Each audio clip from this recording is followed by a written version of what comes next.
Mas eu quero saudá-los com a graça e a paz do Senhor Jesus e dizer-lhes que cada vez mais o coração da gente vai enchendo de alegria, né, por estarmos juntos na presença do Senhor. Nós ouvimos hoje, Reverendo Jefferson, falar sobre a igreja, que precisa ser uma igreja. Como é que foi a mensagem? Vocês não se lembram? Uma igreja zelosa, 3 coisas. Antes disso, fervorosa. Isso, uma igreja zelosa, fervorosa de espírito, servindo ao Senhor. Por isso, uma igreja cheia de vida, amém. E uma igreja cheia de vida também é uma igreja cheia de alegria. É o nosso tema de hoje. Eu convido os irmãos a abrirem suas Bíblias comigo no Salmo de número 16. Salmo de número 16.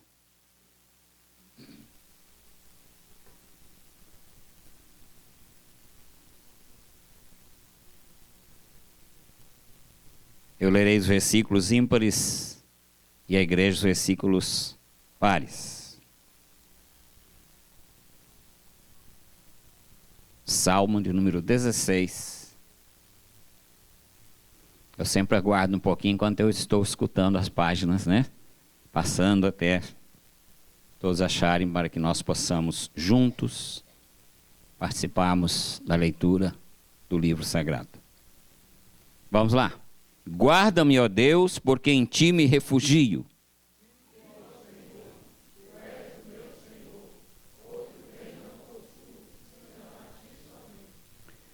Quanto aos santos que há na terra, são eles os notáveis, nos quais tenho todo o meu prazer.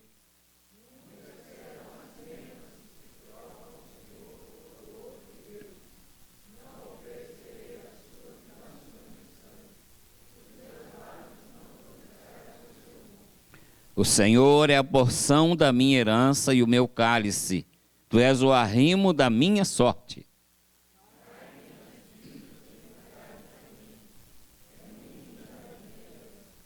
Bendigo o Senhor que me aconselha, pois até durante a noite o meu coração me ensina.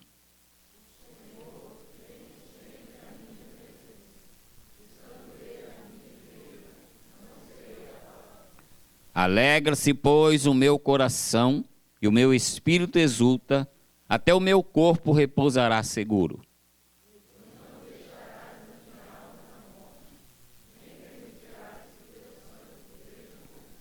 Juntos, tu me farás ver os caminhos da vida, na tua presença a plenitude de alegria, na tua destra delícias perpetuamente. Nossa mensagem, queridos, vai ter sua base no versículo 11, na segunda frase, que diz assim: na tua presença há plenitude de alegria. Eu gostaria de iniciar questionando os irmãos com a seguinte pergunta: você acha que a religião traz alegria ou tristeza? Como é a segunda pergunta?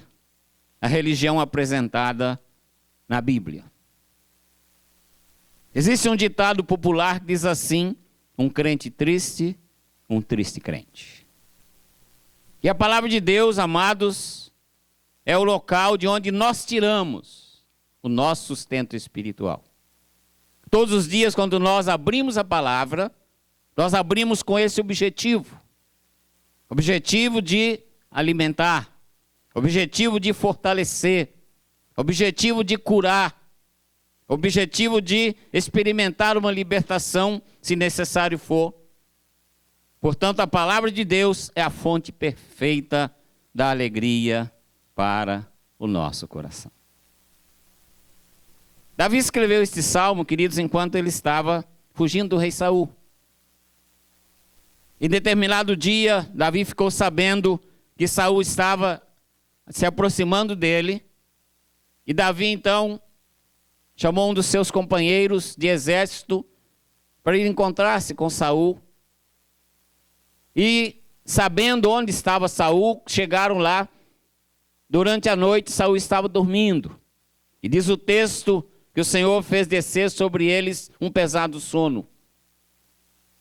E Davi, então, sorrateiramente chegou até perto onde estava o rei, dormindo com todos os seus soldados. A lança do rei estava à sua cabeceira, fincada no chão. Ele vai lá e tira a lança do rei. E tira também a sua vasilha de água, chamada de bilha. E vai embora. E quando, então, o dia amanhece, Davi começa a gritar de longe. E Saul conhece a voz de Davi. E Davi diz assim: aqui está, rei, a sua espada, a sua lança e a sua bilha. Quer dizer, eu estive aí pertinho, mas não te matei. Então, com isso, Davi estava procurando uma reconciliação com o rei Saul. Mas ele não confiava no rei. E Davi, nesta época, estava vivendo na terra dos filisteus. Então, ele estava vivendo fora do seu país, fora da sua terra, longe do seu povo e longe do local onde ele adorava o Senhor. E ele era obrigado a conviver com aquele povo que era um povo idólatra. Com aquele povo que era um povo incrédulo. Com aquele povo que vivia adorando deuses estranhos. E ele escreve então este salmo nesse contexto. E esse salmo é classificado pelos comentaristas como um salmo de confiança. Porque em meio àqueles perigos, aquelas lamentações, surge um grito de Davi pedindo ajuda ao Senhor contra seu inimigo maior, que era Saul. E aquele homem de Deus, aquele homem segundo o coração de Deus, se aproxima do seu Senhor. Por quê? Porque ele goza de uma comunhão maravilhosa com o seu Senhor. Então, mesmo passando por um momento difícil, mesmo passando por um momento de perseguição, ele confia no seu Deus. Ele crê no seu Deus. Ele tem vida de comunhão com o seu Deus. Então, ele pode se dirigir a esse Deus em uma oração de confiança. Versículo 1 diz assim: guarda-me, ó Deus, porque em ti me refugio. Como eu disse então, em terra estranha ele estava, onde se adoravam ídolos. Então eu creio que ele, ao olhar aquelas pessoas adorando seus ídolos, ele dizia: ó Deus, me guarda, porque eu confio no Senhor, porque o Senhor é o meu refúgio. Eu não quero jamais estar adorando um ídolo ou ídolos, porque o Senhor é o meu Deus, mesmo estando longe da terra santa, o Senhor continua sendo o meu Deus. E esta, queridos, é a afirmação de confiança do rei Davi, esse versículo 1. Guarda-me, ó Deus, porque em ti me refugio. E ele então observava aqueles cultos, ele observava aquelas cerimônias, muitas delas cerimônias tristes de se ver, em nome de culto aos ídolos. E ele diz no versículo 4, muitas serão as penas dos que trocam o Senhor por outros deuses. Ele olhava para aqueles cultos, e ele dizia: esse povo vai sofrer. Porque eles estão trocando o Deus verdadeiro por outros deuses. Então Davi, essa era a colocação dele. Mas uma coisa interessante, queridos, que ele também percebia nesses adoradores, é que eles não eram felizes. Hoje mesmo o reverendo Jefferson falou sobre a batalha lá no monte, quando Elias batalha com os profetas de Baal, e mais um reforço ainda, né? De mais 400 profetas. Nós podemos imaginar aqueles profetas todos, naquele ritual. Diz o texto que eles se feriam com suas espadas, tentando chamar a atenção do seu Deus Baal. não eram pessoas felizes, eram pessoas sofredoras.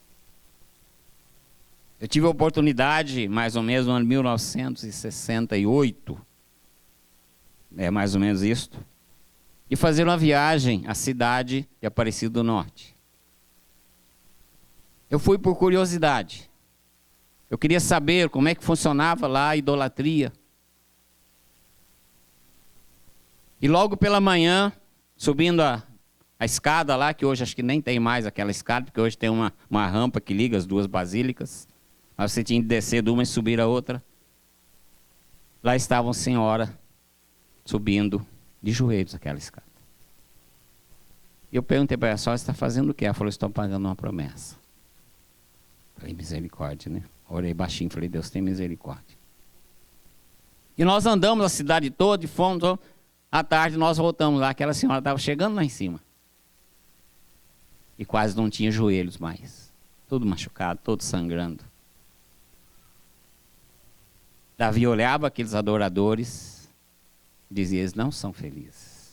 Estão adorando aquilo que eles chamam de Deus, mas eles não são felizes. Por quê? Versículo 5 diz assim: o Senhor é a porção da minha herança e o meu cálice, tu és o arrimo da minha sorte. Por que então aquelas pessoas não eram felizes em seus cultos? Porque o Senhor, como diz aqui no versículo 5, não era a porção da herança deles. Porque nós somos felizes na nossa adoração. Por que é tão gostoso a gente cantar? A gente sente realmente Deus falando aos nossos corações. A gente sente Deus recebendo o nosso louvor. Por quê? Porque o Senhor é a porção da nossa herança. O Senhor é a porção da nossa herança. E Davi então sentia-se longe, como eu já disse, de seus queridos e também dos lugares de cultos. E ali, em meio àquela idolatria. Mas ele dirige para a gente uma palavra de conforto no versículo 8. Diz assim: Senhor, tenho sempre a minha presença. Estando ele à minha direita, não serei abalado. Ou seja, o Senhor está sempre ao meu lado, onde eu estiver. Esteja eu em alto mar, esteja eu lá no profundo mar, esteja eu numa caverna, esteja eu no alto monte. Davi afirma isto: o Senhor tem sempre a minha presença. Ou continuamente, diz outra versão, o Senhor diz assim: tenho posto o Senhor continuamente diante de mim. Por isso é que ele, estando à minha direita, nunca vacilarei. Eu posso estar no meio dos ídolos. Eu posso estar em meio aos idólatras. Eu posso estar ouvindo um culto diferente e estranho. Mas o Senhor está sempre diante de mim. Por isso nunca vacilarei. Jamais, Davi estava dizendo, serei tocado por esse tipo de adoração, porque eu adoro somente ao Senhor. E o versículo base da nossa meditação, versículo 11, diz assim: tu me farás ver os caminhos da vida. Na tua presença há plenitude de alegria. Na tua destra, delícias perpetuamente. Onde as pessoas hoje têm buscado alegria? Há uns dias atrás, quando houve a disputa do título mundial, né? Eu tenho um amigo lá que é atleticano mais roxo mesmo, né? E no dia seguinte eu liguei para ele e falei: e aí? Ele falou: pastor, fiquei com vontade de jogar minha televisão no meio da rua. Quebrar a televisão. Que alegria é esta? Que alegria é esta? Quantas pessoas buscam alegria no seu time de futebol? E por melhor que ele seja, ele causa decepções. Outras pessoas buscam alegria em festas. Também existe decepção. Onde está a verdadeira alegria? Nós cantamos aqui o hino 71. se sofrimentos te causei, ó Deus, ou seja, se o meu comportamento durante a vida, durante o dia, não foi do agrado do Senhor, perdão, Senhor. Por quê? Porque a festa do pecado só afasta as pessoas daquele que é a fonte de toda alegria. Por exemplo, vem aí o carnaval. Pessoas economizam o ano todo para gastar nesses dias. E o que sobra depois? Tristeza, decepção, enfermidades, desempregos, casamentos destruídos, lares destruídos e outras coisas mais. Por quê? A festa do pecado só afasta as pessoas daquele que é a fonte da alegria verdadeira. Como é que o Evangelho apresenta, ou a Bíblia apresenta, o nosso Deus? Ela apresenta o nosso Deus como um Deus alegre. Abram comigo, queridos, por favor, Mateus capítulo 17, verso número 2. Evangelho de Mateus, capítulo 17.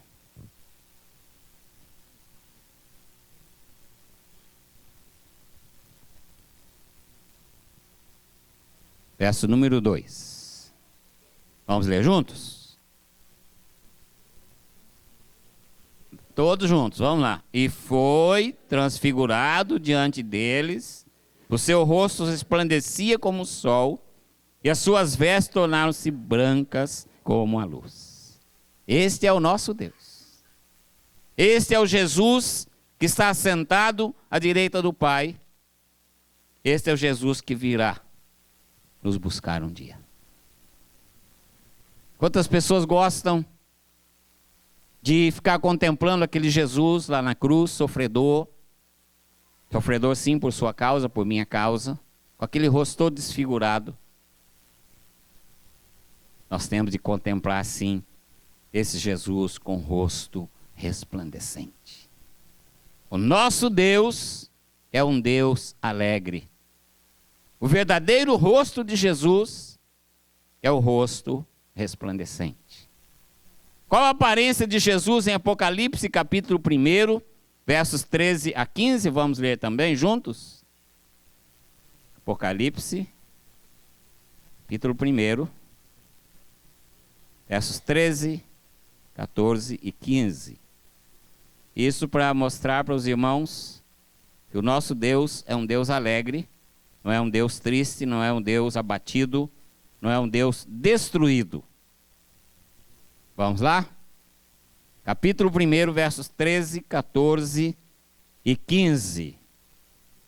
E no meio dos candeeiros, um semelhante a filho de homem, com vestes talares, cingido à altura do peito, com uma cinta de ouro.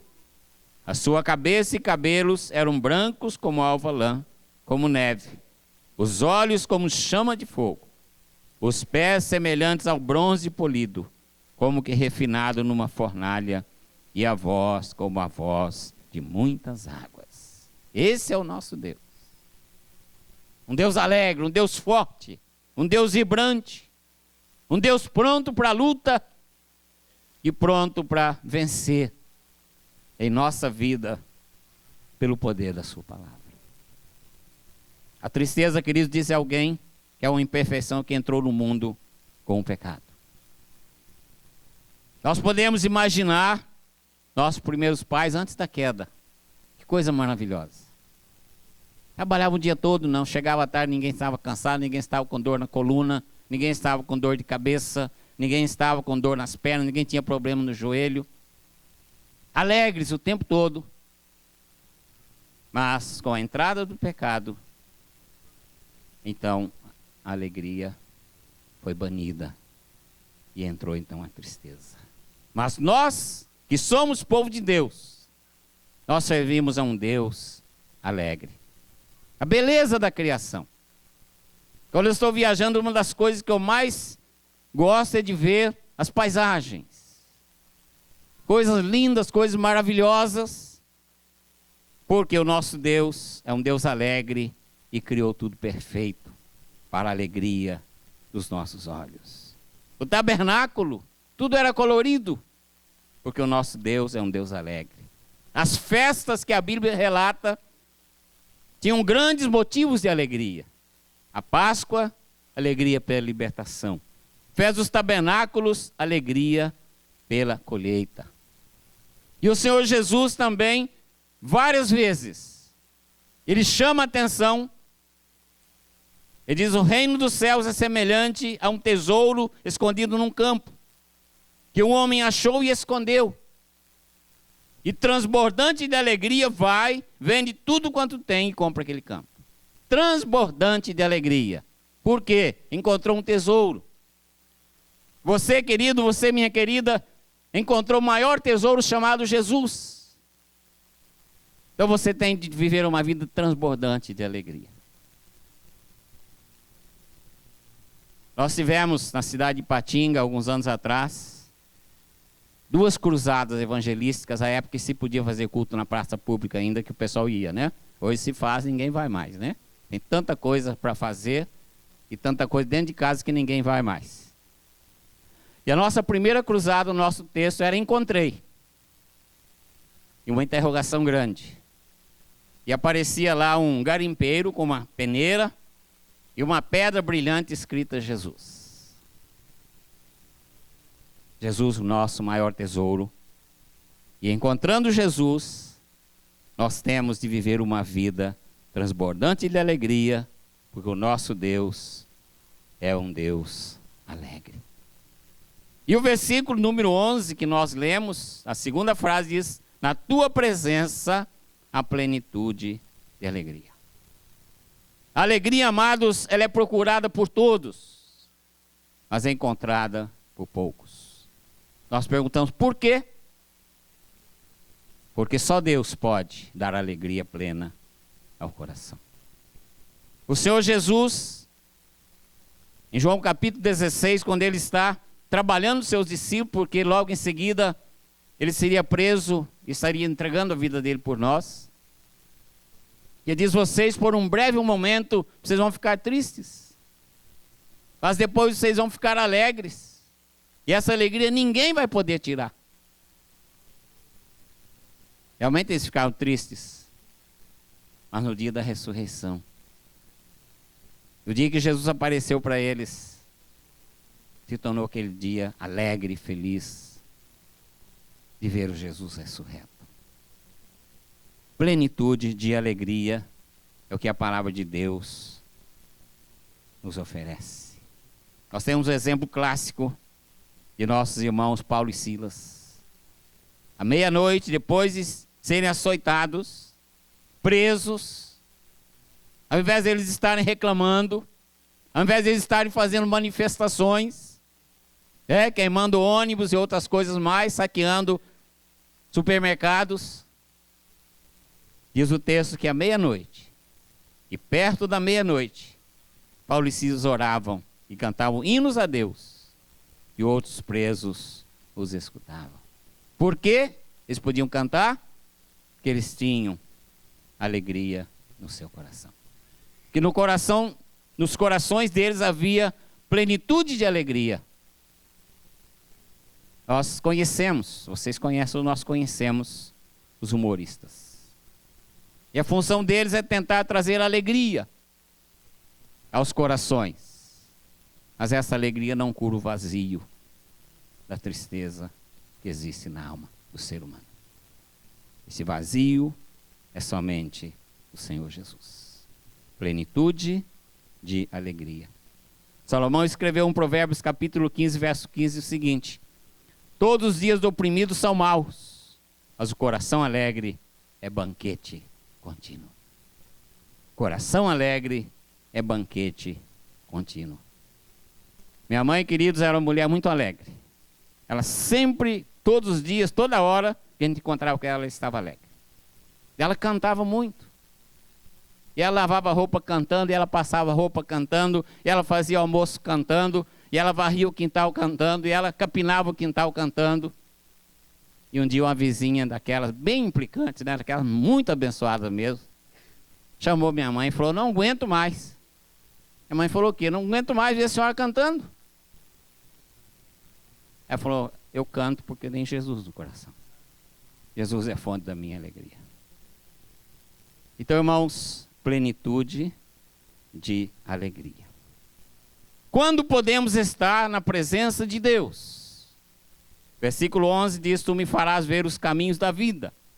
Na tua presença, a plenitude de alegria. Na tua destra, delícias perpetuamente. Quando é que podemos estar na presença de Deus? Nosso irmão Felipe falou que Deus já está em nós, através do Espírito Santo. Nós somos templo do Espírito Santo. Então nós estamos na presença de Deus continuamente.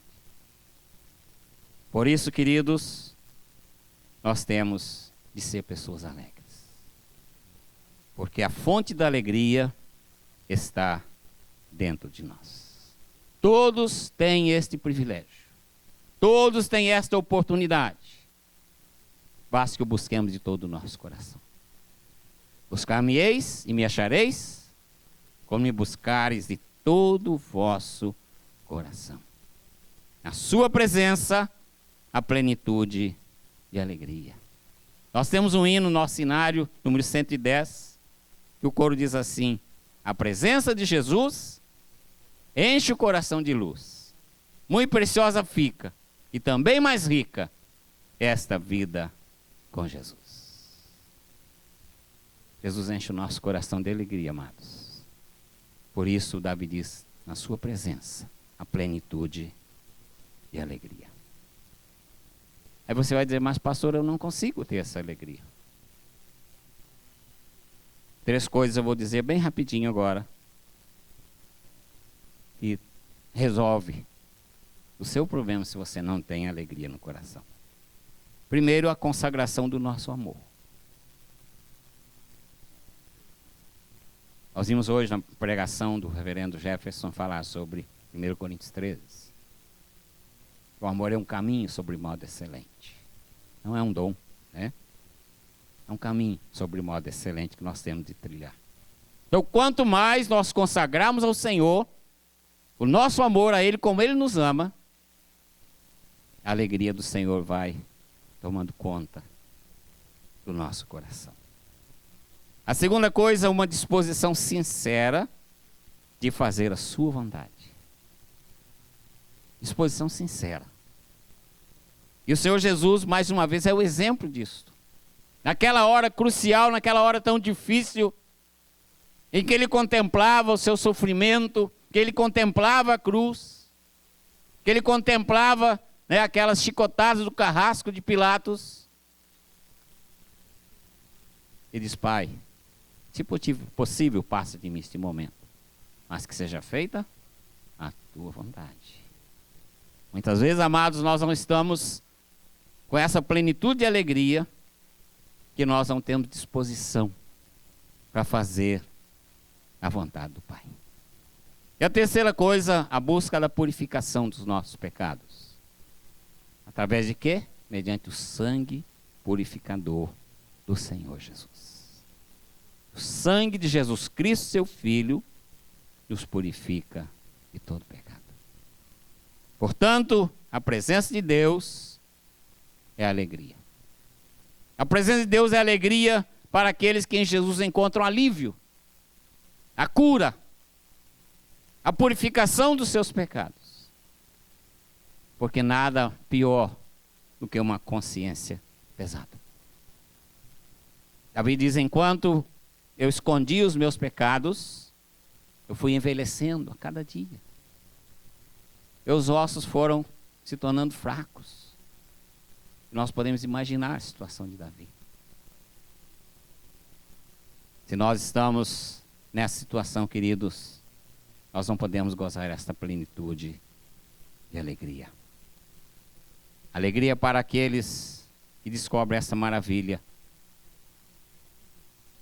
cujo acesso é o Senhor Jesus Cristo.